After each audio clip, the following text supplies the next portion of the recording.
Welcome to the George C. Marshall Center's Strategically Speaking. This podcast series explores the future of NATO in an era of global change. Join us as experts shed light on the challenges and evolution of the Atlantic Alliance. Stay tuned for insightful discussions on international security and NATO's path forward. A warm welcome to the Marshall Center's podcast series on NATO at 75, the future of the Atlantic Alliance in tumultuous times. I am Fritz Rademacher, Professor of International Security. We are hosting today His Excellency Ambassador Nicolay Milkov, the permanent representative of the Republic of Bulgaria to NATO, who is joining us from the Bulgarian delegation at NATO headquarters in Brussels. We are recording this session on 4 October 2024. Ambassador, thank you so very much for taking time out of your busy schedule to be with us today. It is such a privilege to have you as our podcast guest today, just a few days after the new Secretary General Mark Rutte has taken up his position, and only a few weeks after the important meeting of NATO heads of state and government held in Washington, D.C. in July. Allow me, Ambassador, to take a brief moment to introduce you to our audience. Ambassador Milkov has had a very distinguished career spanning 4 decades. He has held senior positions at the Ministries of Defense and Foreign Affairs in Bulgaria, including as permanent secretary in the Ministry of Defense and several ambassadorial postings in Romania, Canada, and France, amongst other important positions. He's a former deputy foreign minister and served as Minister of Foreign Affairs from August 2022 until May 2023, when he assumed his current post as the Bulgarian permanent representative.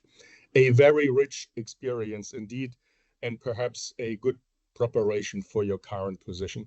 Again, Ambassador, thank you so very much for being with us. I have already alluded to the Washington Summit meeting in July. Can you share with us your impressions from the meetings and what, in your view, made it so special and what you see with some hindsight now as the main achievements?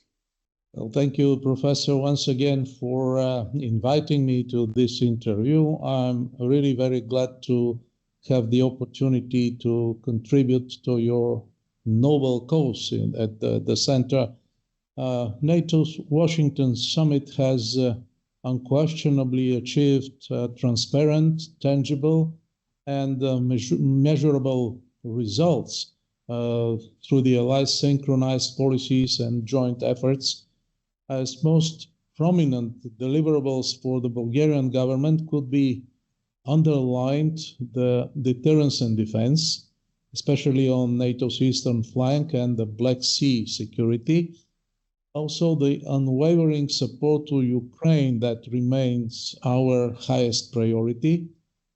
But I would like to mention also deepening NATO's partnerships and the fight against the asymmetric, hybrid, and malign threats through a 360-degree approach. NATO's commitment to further strengthening the deterrence and defense, this is our main and first topic, is crucial to Bulgaria and has been reaffirmed at the summit, including through the engagement of enhancing our integrated air and missile defense, the so-called IMD, and updating the NATO's IMD policy. Russia will remain the most significant threat in the years to come, and this is mentioned in our documents. We need to prepare for a potentially long confrontation by strengthening, of course, first deterrence and defense and enhancing resilience to Russia's malign influence, including in the regions of strategic importance, the Black Sea and the Western Balkans must be mentioned here.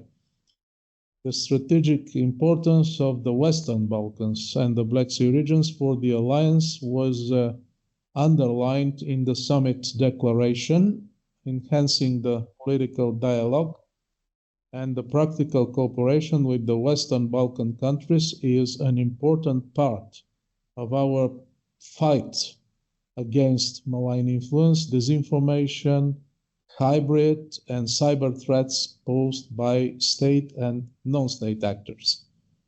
We encourage implementing domestic reforms in these countries and building on democratic values and the rule of law. In this regard, we put great significance on the forthcoming analysis of the malicious hybrid actions of various factors in the Western Balkans region and their impact on security. That was a tasking that has been made to identify and to analyze the malign influence in the Western Balkans at the Washington summit and later on. The developments in the Black Sea set the need to reassess NATO approach at strategic level, and this is very important. The strategic importance of the Black Sea region has been always recognized and found its place into NATO strategic concept, but now we need to put that recognition into action and to further operationalize, by larger NATO engagement and presence in the Black Sea. This is a part of the area of responsibility of SECURE, and we must provide SECURE with all the instruments that he needs to run security problems and to tackle all the situations that may arise in this region. This is not seen so far regarding the Black Sea, so this is an area of further cooperation among allies to bring more NATO in the Black Sea, because the security is not just a task for the three riverine countries. This is clear, and this is a very important specific point that I would like to raise on behalf of Bulgaria and from our perspective.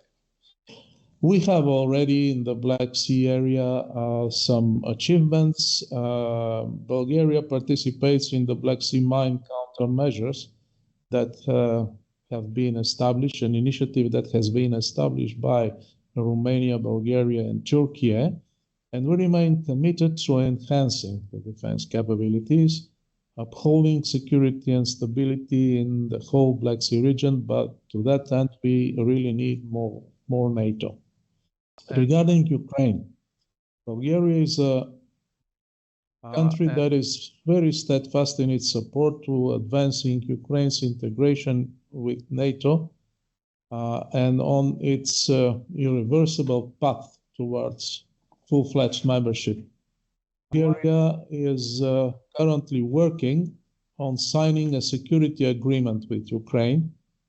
We view the establishing of NATO security assistance and training, the NSETU mission, so-called NSETU mission, in an education center in Poland, the JTEC, as crucial. These two initiatives are crucial and in time to coordinate the provision on military equipment and training in Ukraine. We put also great emphasis on the pledge of long-term security assistance to Ukraine with 40 billion euros in 2025. All these steps are crucial towards deterrence and defense against Russian aggression and until Ukraine prevails over it. Bulgaria is satisfied that the allies endorse the comprehensive assistance package's long-term projects for recovery and reconstruction, the institutional transformation and transition towards NATO interoperability. This is very important because Ukraine must be able in foreseeable future to defend itself also from future aggressions, not just to prevail now. As concluded also in the summit declaration, Bulgaria sees the hybrid and asymmetric threats as real and endangering the Euro-Atlantic security. In line with NATO's positions, Bulgaria appreciates and views as highly valuable the partnership in the Indo-Pacific and the Global South, as well as with the European Union at first place, of course, because we are very much like-minded with the European Union, and there are some minor, I would say, but long-standing obstacles to move further on this cooperation. In line with NATO's position, Bulgaria appreciates and views as highly valuable all these partnerships. They are rooted in shared values and common security interests. They are also beneficial to all involved and contribute to improved security for the broader international community. We must fight the Russian narrative in the south. This is crucial at that point, and winning hearts and minds with very much help us on the path of implementing our core priorities: deterrence and defense, countering the Russia's malign influence. Also, one more thing, the terrorism challenges that are posed by terrorists and terrorist organizations, and this is very topical from the perspective of the situation in the Middle East now. These terrorist organizations are expanding their reach and increasingly become more advanced. These developments require our continuous vigilance and timely actions to counter, deter, defend, and to respond to this threat. In this regard, Bulgaria supports the engagement with partners and international organizations to enhance and to develop counter-terrorist capabilities and new technologies to tackle threats emanating from the terrorism. Thank you very much indeed for this comprehensive assessment. And if you allow me, I will come back to quite a number of the issues that you have mentioned already, perhaps with a view to go into some more detail. Let me start with deterrence and defense, actually.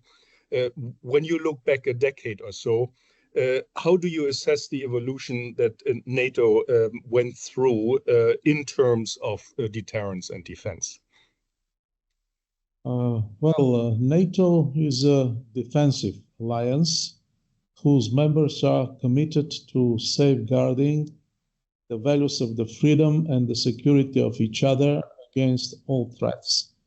This is an organization meant to protect and to prevent wars and not to wage wars. And this is very important. So deterrence and defense, they are our core tasks.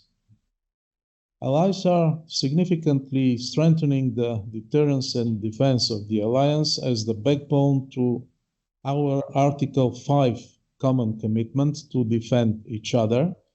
And in the last decade, I think that a lot has been done in this respect, starting from the Wales pledge for 2% of our national budgets to our days now, nowadays when we have already 23 allies that implemented this commitment taken in Wales. Of course, we would like to see this commitment fully implemented by all of us in order to make the alliance really fit to tackle to all these challenges that are ahead of us. And now we we agree that this is the 2% are not the ceiling, but just the beginning, because the defense expenses will become obviously higher. NATO's deterrence and defense posture is based on an appropriate mix of nuclear, conventional, and missile defense capabilities, complemented by space and cyber capabilities. That means in all 5 domains. Deterrence is a core element of NATO's overall strategy, preventing conflict and war, protecting allies, maintaining freedom of decision and of action, supporting sovereignty and upholding the principle and the values we stand for. These are individual liberty, democracy, human rights, and rule of law, of course. So NATO has increased its military presence in the eastern part. Yes, this is very important for Bulgaria.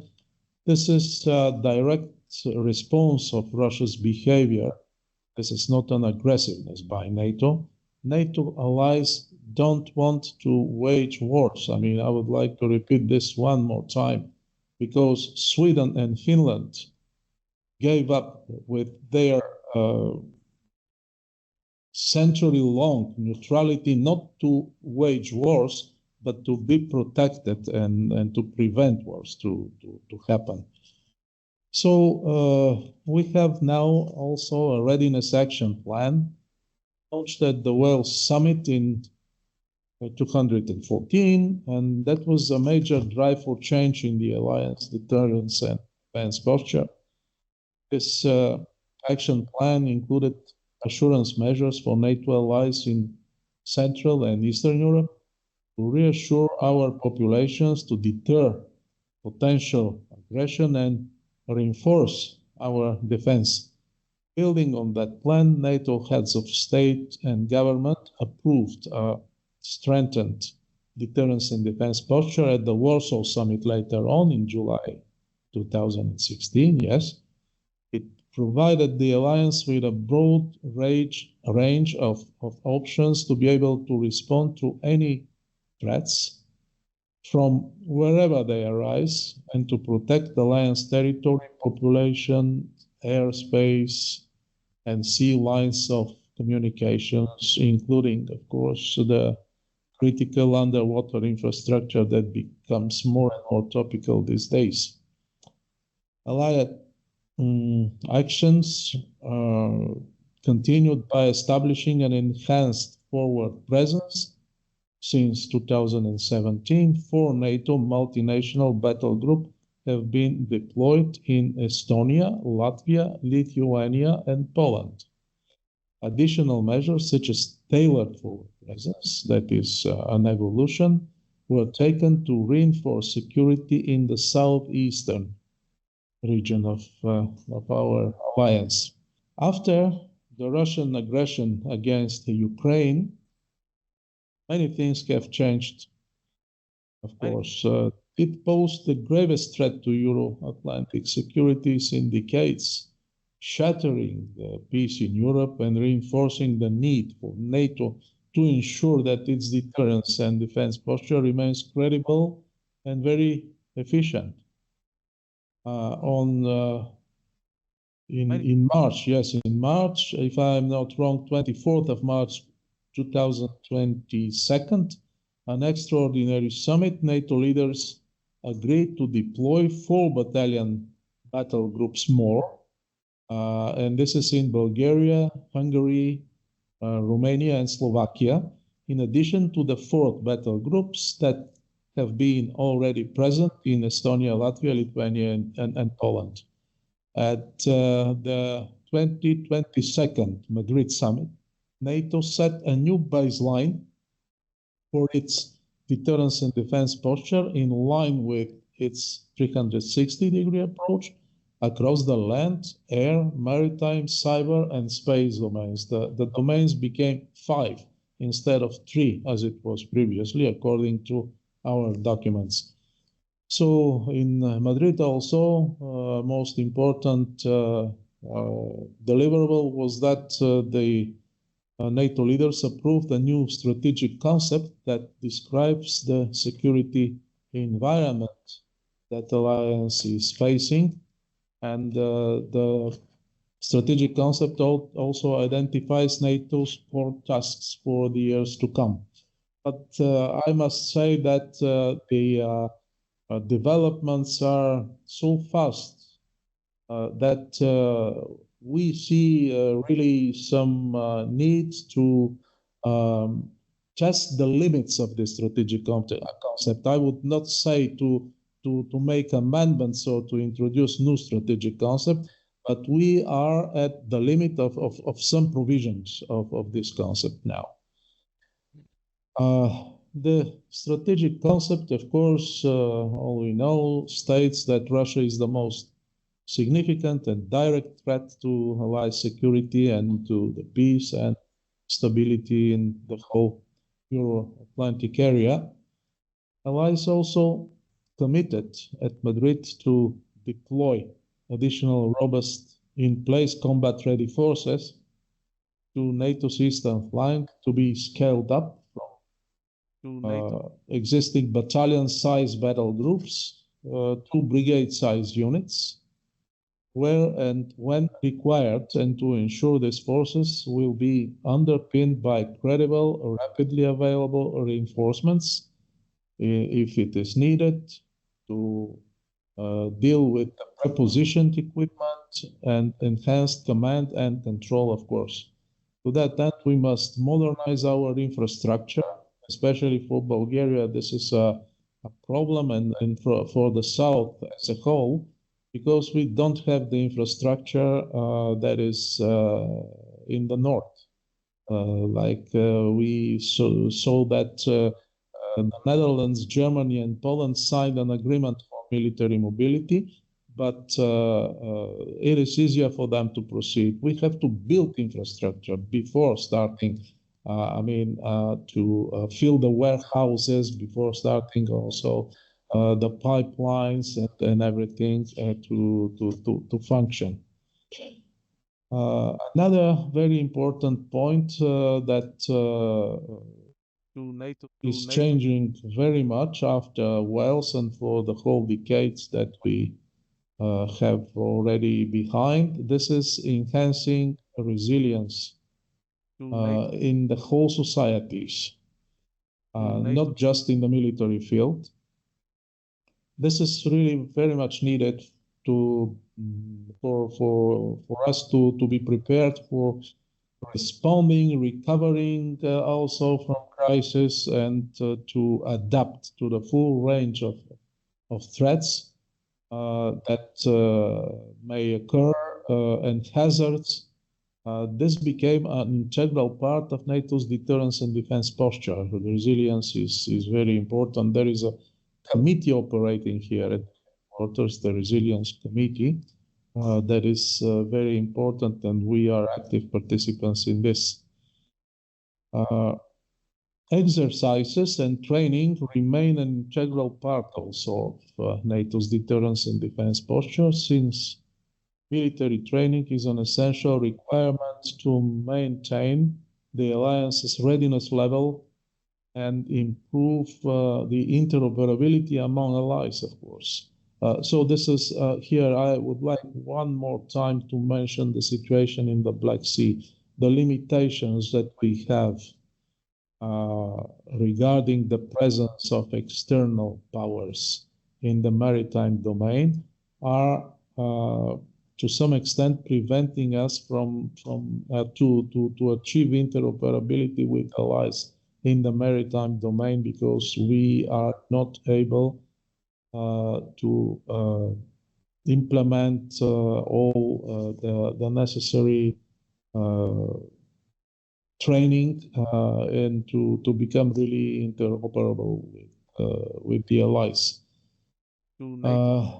I would like to say that also NATO's adaptation efforts continue, and they will continue in all domains and in the areas such as civil preparedness and countering hybrid threats, including in cooperation with the European Union. Relations with the EU include increased cooperation as well as complementary and interoperable capability development to avoid, of course, duplication and contribute to transatlantic burden sharing. That is very important.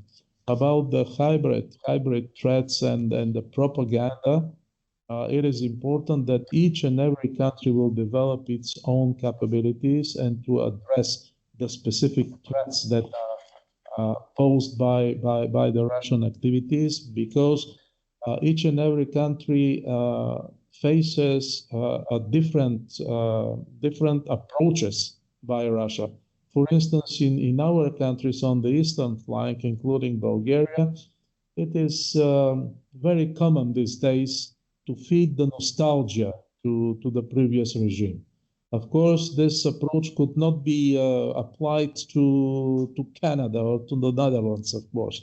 They have a different history and different past. But for Bulgaria, this is really important how to tackle this. And I would like to say that here, the regular information about NATO activities and so on, it doesn't work much. I mean, we have to tackle all the bites that are at the disposal of the Russians. Expecting that someone will bite here, someone else will bite here. I mean, this nostalgia is one of the bites only. I would like to give you as an example, because it is aiming at, so to say, humanizing the previous regime. To show, to display to the public, to portray that we can live also better without democracy and outside of the European Union, outside of this alliance.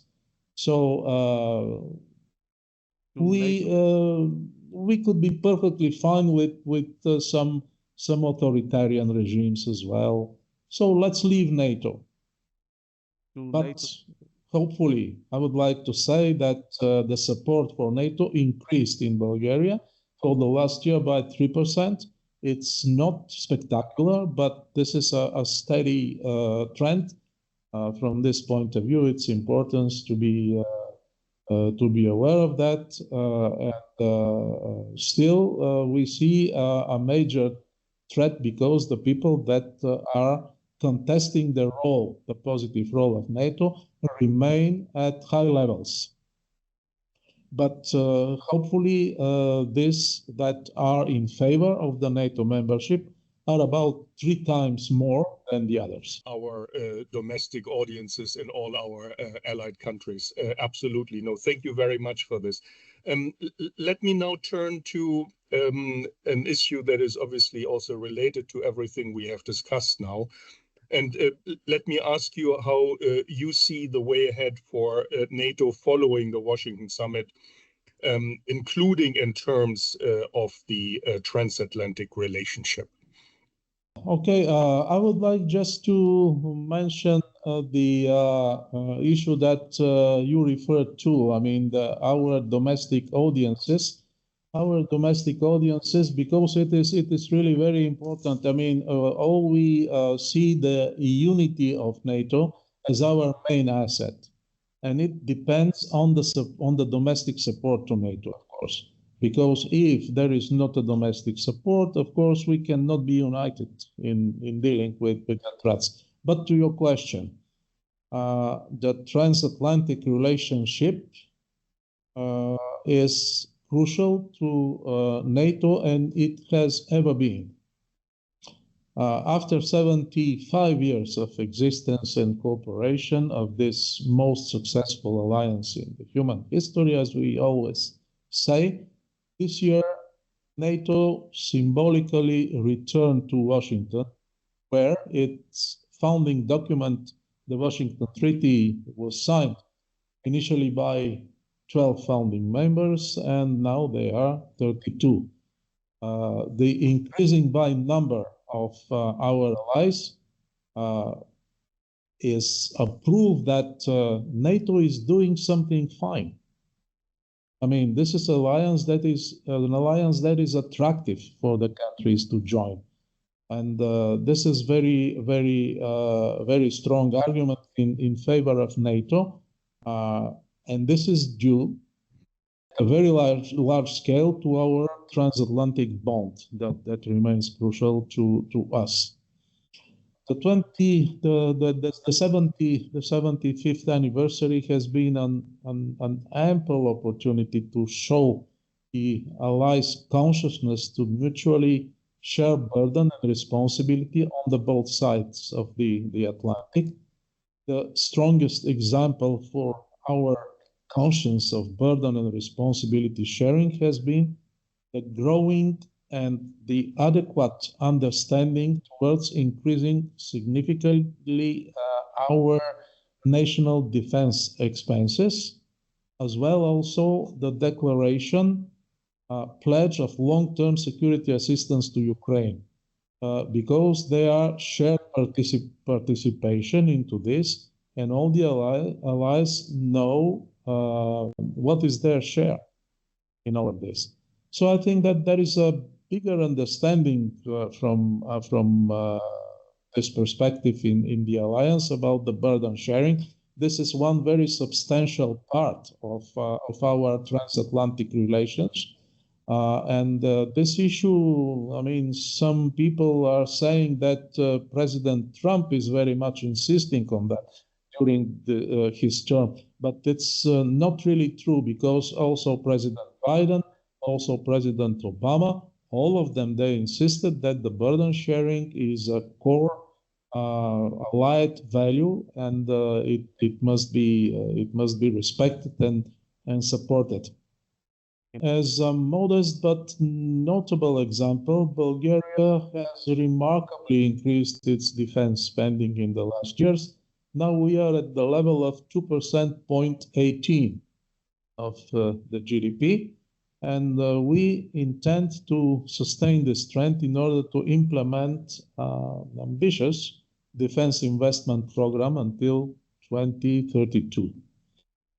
We aim even at reaching higher percentage of GDP and maintain it in a long run in order to implement a long due and a longer awaited by our military forces rearmament and modernization.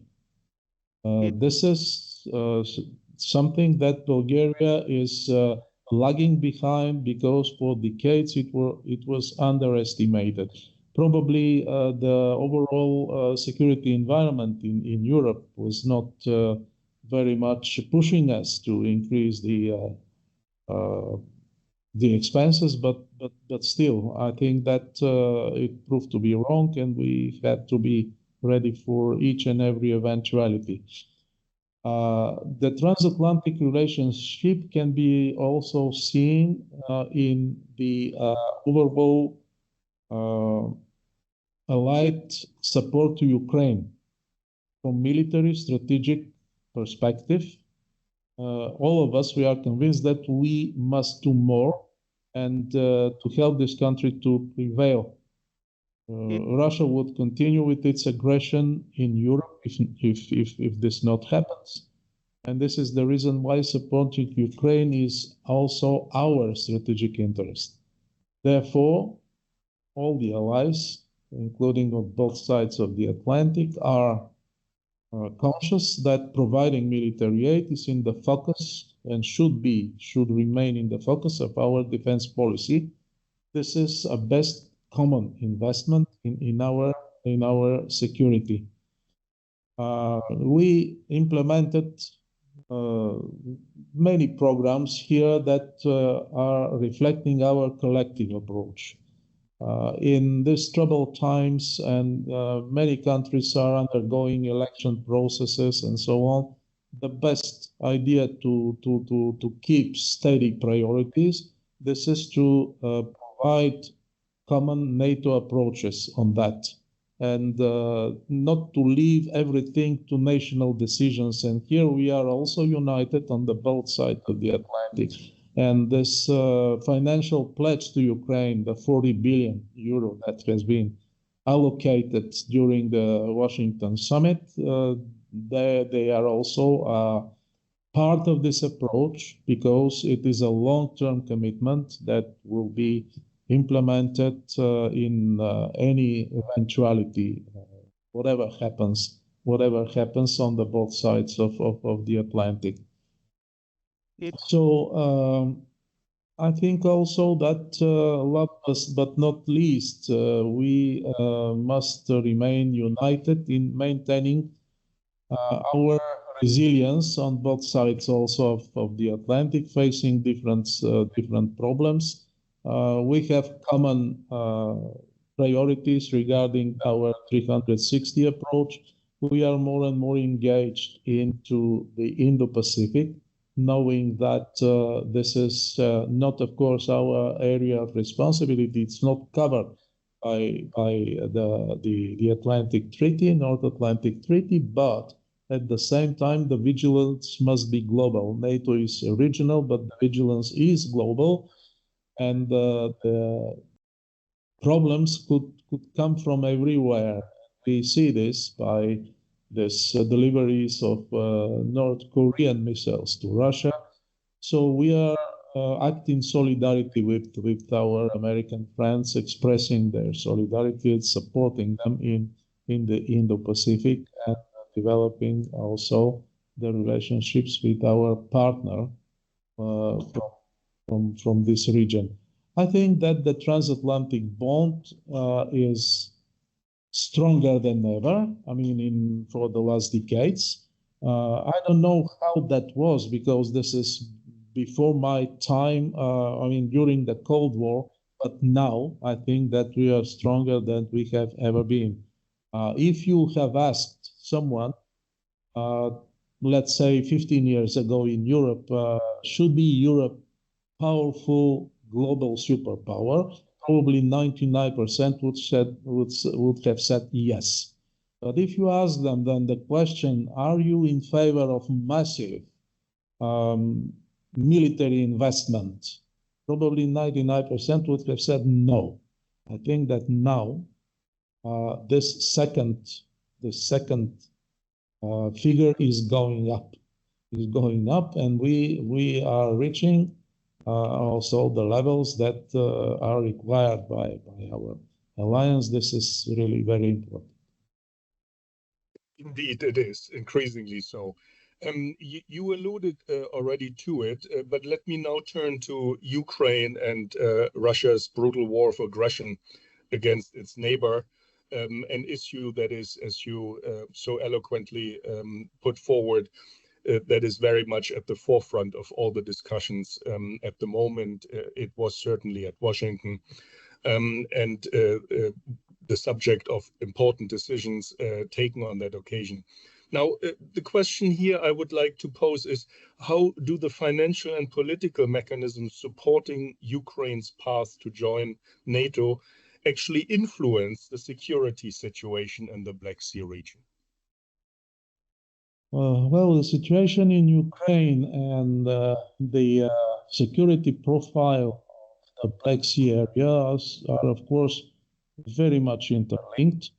I will start answering this question by encompassing the whole negative impact of the Russian aggression against Ukraine over the security situation and the regional order in the Black Sea region and beyond. In its confrontation with the West, Russia attempts to regain its advantage in the Black Sea through military victory in Ukraine. So a victory of Russia in Ukraine will very badly influence the security situation in the Black Sea. The immediate objective, of course, of Russia is to cut Ukraine from the Black Sea coast, to secure the land connections with Crimea, and to establish control over Odessa. Initially, that was the ambition of Russia. Now, I think that they became a bit less ambitious because Ukraine succeeded to push them back. I mean, the Black Sea Fleet is not operating freely as it was.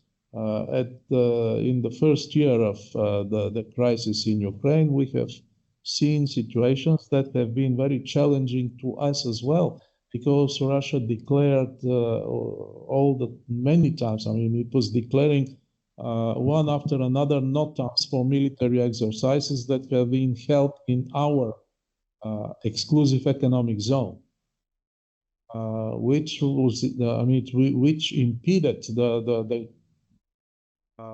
capability of Bulgaria to exercise its prerogatives in this economic zone. In fact, that was not a situation of exercise. That was actually just a blockage of Ukraine, especially when they tried to prevent the grain deal running. The situation is really very much complicated. We have not very many options, as I mentioned initially, to counter this Russian influence, because we cannot increase our maritime presence in the Black Sea. So we are seeking some asymmetric responses, like for instance, increased surveillance and intelligence, ISR, in the Black Sea region. We are trying to increase the capability of the battle group in Bulgaria, also the battle group that is in Romania as well. But these are asymmetric responses. So they must compensate what the Russians can with Russia, the challenges coming from Russia to us. If Russia will succeed, this is not very likely, hopefully at that point, but that will enable Russia to dominate the maritime trade, the energy routes, to undermine very substantially the Ukraine's independence and statehood by cutting the access of Ukraine to the Black Sea, and to diminish the Ukrainian value for the West, for NATO. Russia feels squeezed in the Black Sea after Finland and Sweden joined NATO, and is likely to double down in the Black Sea to offset losses in the Baltic and in the North as a whole. So this is the risk that we see now. Through its war in Ukraine and geopolitical revisionism in the Black Sea, Russia seeks to establish uncontested hegemony and project influence beyond its neighborhood and into the Western Balkans, South Caucasus as well, that are adjacent regions, of course, of the Black Sea, and further to Eastern Mediterranean and probably to the Middle East. If that happens, it will allow Russia to challenge European security from multiple positions, and it will be a very, very dangerous situation. This is why we paid very much attention to the Black Sea. I would like to mention that at the 11th of November last year, our delegation was able to organize the first ever NAC visit to Bulgaria at the level of ambassadors. So it was important because it was, on one hand, a symbolic act showing, and I brought them. I mean, I tried to organize this visit. We brought them to Varna, the port of at the Black Sea, in order to show to the Russians, here is NATO. We are here. Here starts NATO. So don't even try, don't even think to challenge us in this area. It was really very important, although it made the program of the visit very tough because I can imagine. internal flight between the airfield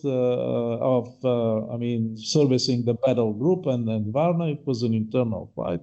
Anyway, so the Black Sea region, as all we see, represents an extremely complex and complicated security environment. And Russia's war against Ukraine remains the biggest threat to the regional peace and security. According to the assessment in purely military categories, a more stable security in Ukraine, vice versa, depends largely on strengthening Ukraine's deterrent capabilities and neutralizing Russia's military infrastructure and ground lines of communications in Crimea. So if Ukraine prevails, all successes in Ukraine are improving from our point of view the security environment in the Black Sea region. If the Kremlin can supply and use Crimea as a platform to prosecute its war threaten attacks and disrupt the region, the Black Sea region will not resemble at all and its pre-2014 state.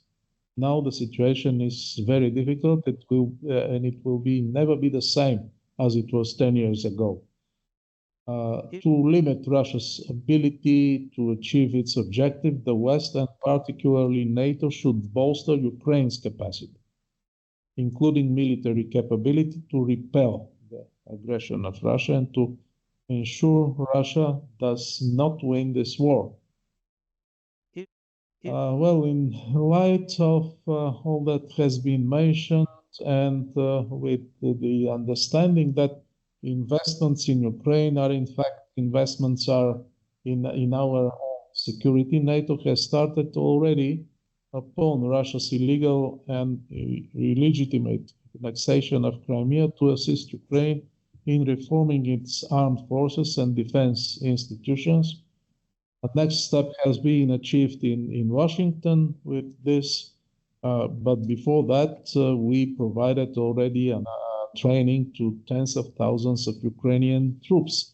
Since 2016, NATO support has been organized through the CAP, through the Comprehensive Assistance Package, which includes a wide range of capacity building programs, trust funds, focused on key areas like cyber defense, logistics, and countering hybrid warfare. Allied leaders agreed to strengthen the CAP at the Madrid summit and the multi-year assistance program at the 23 Vilnius summit as well.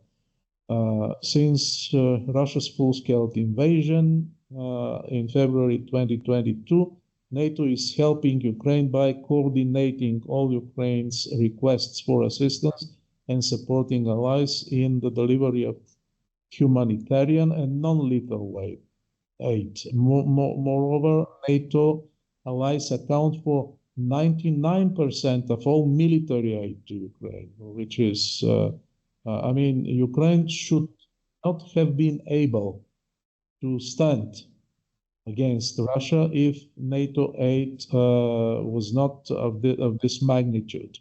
Of course, we can do more. We need to do more. So at the Washington summit, we launched security assistance and training to Ukraine, the NSATU, which must be a kind of umbrella initiative encompassing all the areas and work strands to assist Ukraine. And this is why this is a no-fail mission to us. I mean, we must make NSATU working, and that should be in a very short term. I mean, if not this month, the next month, the month of November, it should be fully functional. So this effort will be headquartered, as probably your students know, in Wiesbaden in Germany, with logistics hubs in the eastern flank involving more than 700 personnel. This is a substantial effort, by the way. That will not make NATO a party of the conflict. That must be, of course, repeated, but it will enhance our support to Ukraine's self-defense. Also, we agreed in Washington for a long-term financial commitment for Ukraine by sharing this burden equitably, as I mentioned, because this is very important to be said once again. And in addition, allies will build a bridge to membership to Ukraine. That is also a very important work strand by aligning Ukraine's defense and security sectors with NATO standards. So we consider the Washington summit as a bridge to Ukraine, a bridge to Ukraine's membership, and NSATU is a tool from that perspective. All of this is making a difference on the battlefield every day, helping Ukraine to uphold its right of self-defense and indirectly providing for an improved security environment in the wider Black Sea region, as you intended to connect these two things in your question. Well, thank you very, very much indeed. Really, really fascinating. And I think you have already anticipated the next question I wanted to ask, namely what more could be done when we look at NATO's southeastern flank more generally. If you care to add anything to this, or we move to the next question. What could be done on the southeastern flank? First of all, that should be a continuing contribution to NATO's core task to deter and to defend Allied territory, every inch of the Allied territory, against a potential invasion. NATO's ability to provide collective defense will depend on the extent to which allies see themselves as at risk of harm from Russia's aggression. And Russia is already carrying out hybrid activities and cyber attacks of NATO. I mean, some allies say that in some domains we are in direct confrontation with Russia. This is in the cyber domain and also the hybrid domain. In Washington, NATO allies recognize the necessity to further prioritize their defense and to take the next necessary steps for ensuring collective defense by increasing defense production, positioning military equipment and troops on the eastern flank, conducting exercises to show that plans are not just a paper, but executable, and increasing the volume and the speed of responses to any possible fields of aggression. These are expensive steps, and we must take care about this. They will require a lot of political will. It is about more investments in capabilities, sufficient amount of weaponry and ammunition, tanks, ships, airplanes, drones, air defense systems, and troops to make Russia understand that there are no feasible wins against NATO. So these are our tasks, and we welcome strongly the substantive outcomes at the Washington Summit in terms of further strengthening deterrence and defense of all allies in the eastern flank, and our continued political and practical support to Ukraine that goes hand in hand, as it has been seen. So we need to maintain on the eastern flank our level of ambition to build on the Madrid and Vilnius decisions to ensure that the new set of DDA family of plans that we have for the first time are really executable, and that should be made in a short term of time. We fully share also the need to increase our defense expenditures, as it was mentioned. This is something that is very much valid, in particular on our eastern flank. I'm glad to tell you that Romania, Bulgaria, Turkey, North Macedonia, we are already implementing. I mean, most of the countries from the region are reached already this target. It is important, as I mentioned, also to continue working on the infrastructure because it affects directly the capabilities of our eastern flank to detend and to defend and to deter.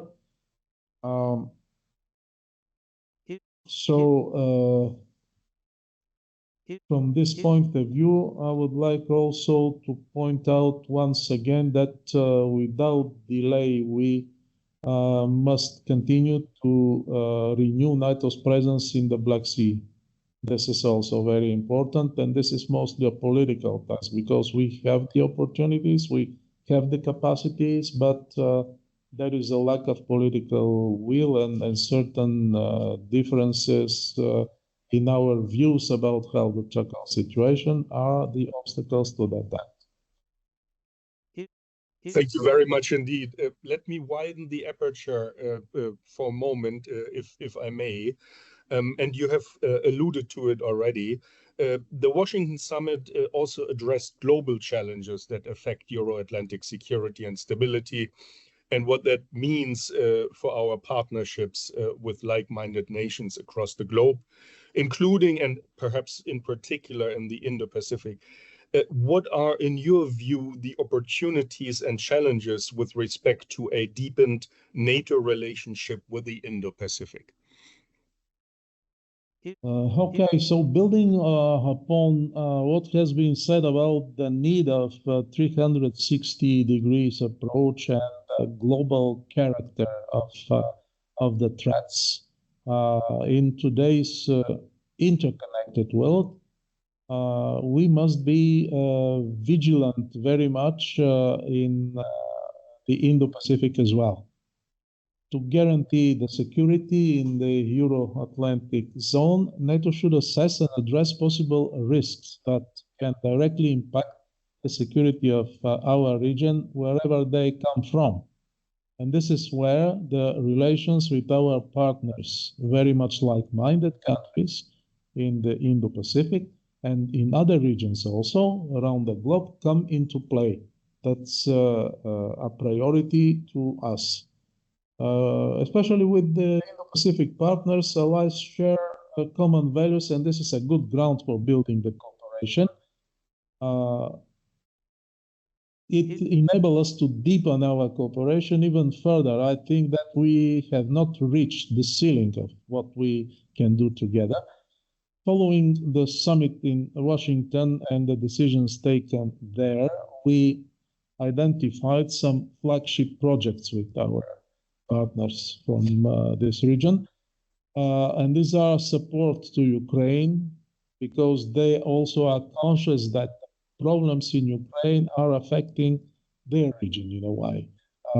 In the Washington documents has been said that China is the biggest enabler of the Russian aggression against Ukraine. And this is something that they consider really very seriously this point of view. But apart from Ukraine as a flagship project, we have to mention the cyber defense, hybrid threats such as disinformation, the new technologies. This is something that they are very good, and we have to work with them in order not to lose our technological edge. This is very important to NATO in the present circumstances. A specific area of these new technologies, this is the artificial intelligence, of course. This is something also that they can contribute a lot to. And that could be the main, cornerstones that will channel our partnership with this country with concrete common actions that will be beneficial for the peace, both in the Euro-Atlantic area and also in the Indo-Pacific.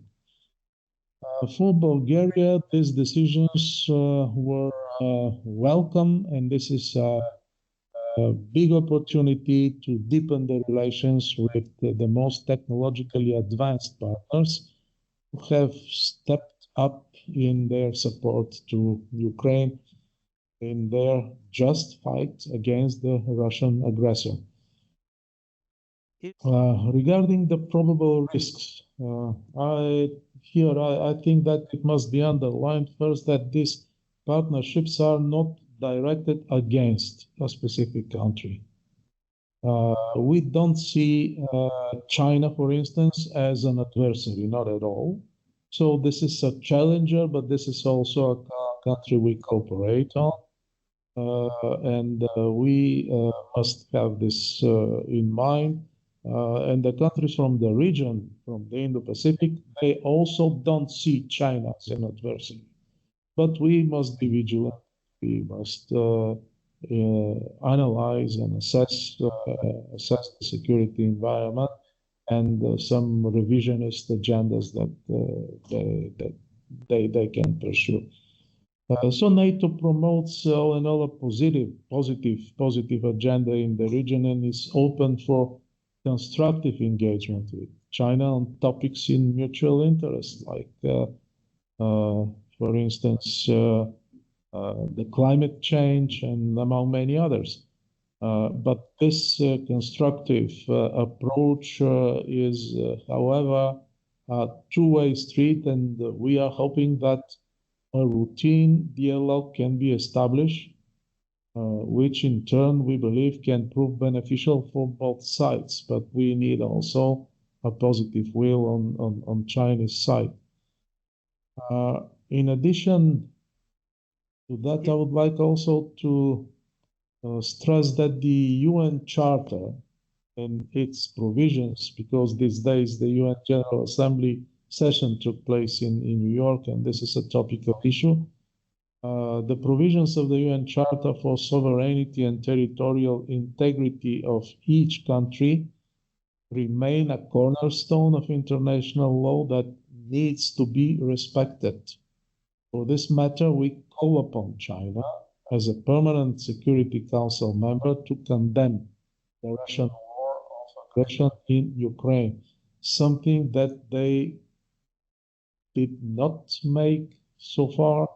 And as I mentioned, they are mostly an enabler of the Russian military effort in Ukraine, rather than being a factor that is constructively stopping Russia from this in this war. So the world needs now really just a long-lasting peace, especially in Europe, and China could demonstrate its leadership in achieving this as a permanent member of the Security Council. Thank you very much indeed for this. Ambassador, I think I would be remiss not to give you the opportunity to reflect on Bulgaria's 20 years in NATO as well. This is obviously an important milestone for your country and the alliance as a whole, as we are celebrating the 75th anniversary of NATO.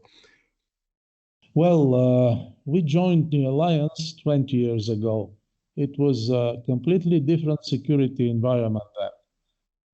So some people said that the end of history came and a massive war in Europe is not possible any longer. So we must give up with deterrence and defense as our core task. We have to concentrate on missions abroad. And even to some extent, many countries have seen their military posture in that way, by not making substantial acquisition, by not training a full-fledged war, and just fighting the terrorism in remote places like Afghanistan and Iraq. At that time, these voices became dominant, and that was the overall political and narrative environment in Europe. So when Bulgaria joined NATO, it was a different situation. It was perceived like joining a club of like-minded countries mostly that doesn't require probably substantial military effort. We just must, we must adjust our military for some interoperability, and that would be probably the end. That was perceived also as a, how to say, a cashing of the dividends from the Cold War. I mean, we won the Cold War. This is, I want to be clear here. We won the Cold War because we regain our sovereignty, we regain our freedom. I don't agree, I have never agreed with the formula that we lost the Cold War. I think that we are the biggest winners from the Cold War from that point of view. And so it was a kind of, cashing the dividends that are coming with the end of the Cold War. So we are a part of the West, we belong there, and that's almost everything.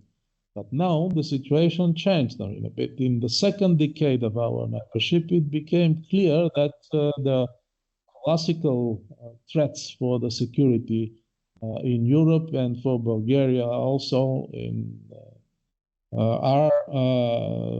they didn't disappear. They have not disappeared. They re-emerge, and now there are different decisions to be taken by the politicians. So now the situation is completely different. It is difficult to compare with the situation 20 years ago. So in Bulgaria, we work to overcome these challenges of the present time by adjusting our military doctrines, by military spending, by reforming our armed forces, increasing their capabilities, and first and foremost, by increasing the support to NATO against a cruel hybrid campaign against us that is meant to provide some internal divisions and to be, of course, to continue, Bulgaria to continue to be a reliable and trustworthy member of this alliance. So this is how I see this evolution of the situation. Thank you very much indeed. Unfortunately, we have to come to a close. So allow me just to pose a last question. As our audience knows, former Secretary General Jens Stoltenberg has left office earlier this week. I also would like to use the opportunity to say that we all owe him a great deal for his masterful leadership and untiring service to our alliance.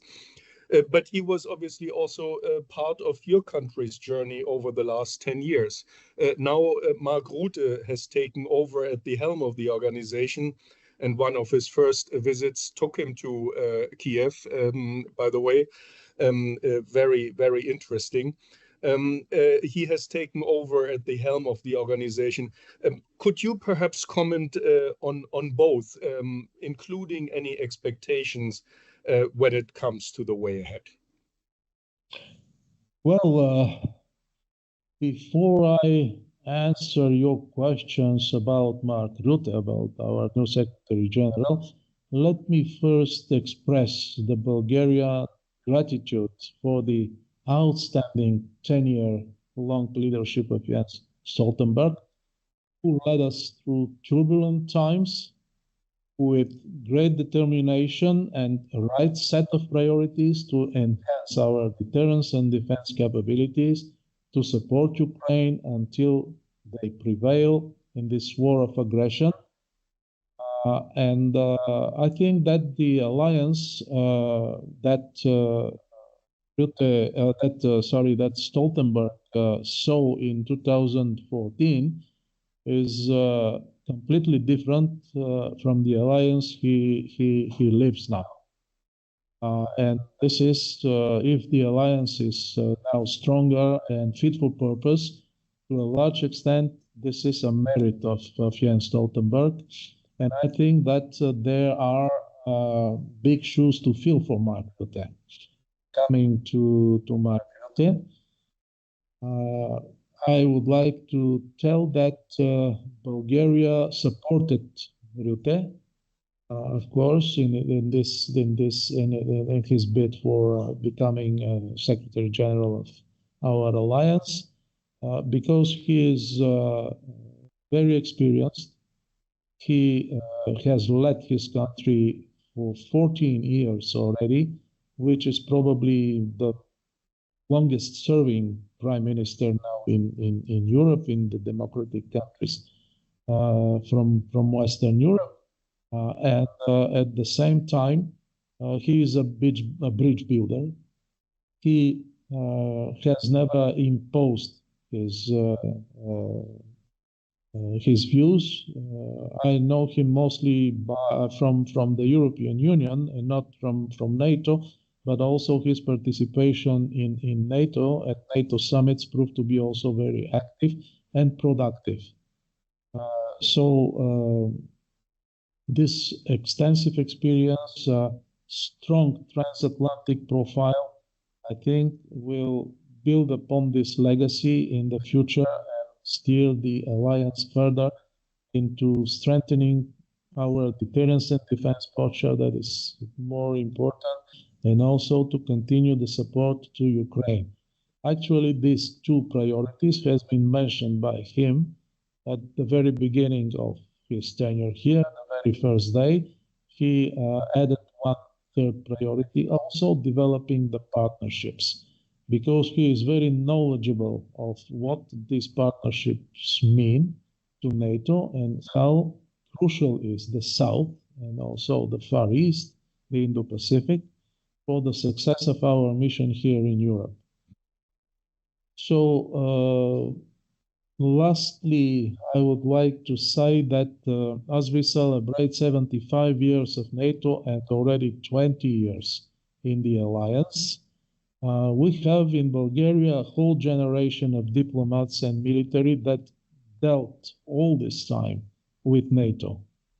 So all their professional path is linked to NATO, and they have really awesome special knowledge about what NATO is, what are the priorities, how we can contribute, how we can produce added value for the alliance.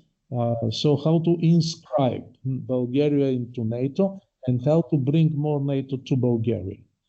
So this is why we would like to see from the present Secretary General also a commitment for more diverse and equitable geographical representation, including at senior levels. So we will see how that will unfold, of course, in the days to come.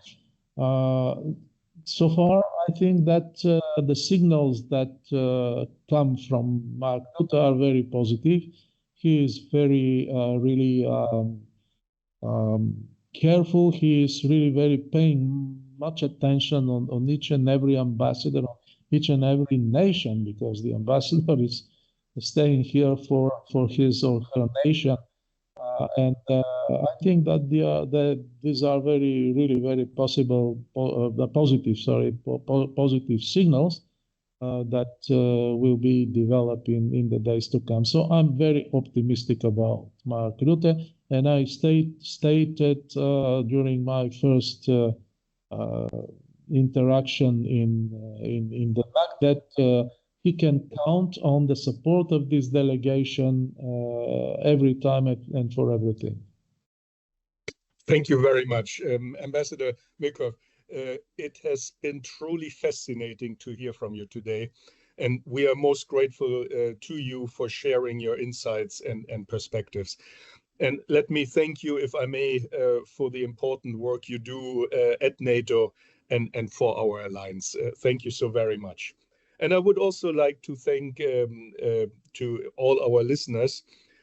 Please stay tuned for the next episodes, as we will continue to explore the alliance's future with senior leaders and officials from NATO and allied and partner countries. Until the next time, goodbye from me, Fritz Rademacher. Thank you for joining us on Strategically Speaking, presented by the George C. Marshall European Center for Strategic Studies.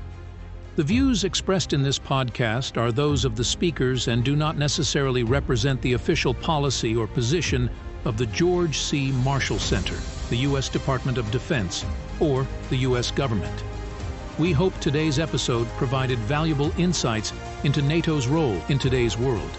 For more content, visit our website at www.marshallcenter.org. Join us next time for more on the unfolding story of NATO.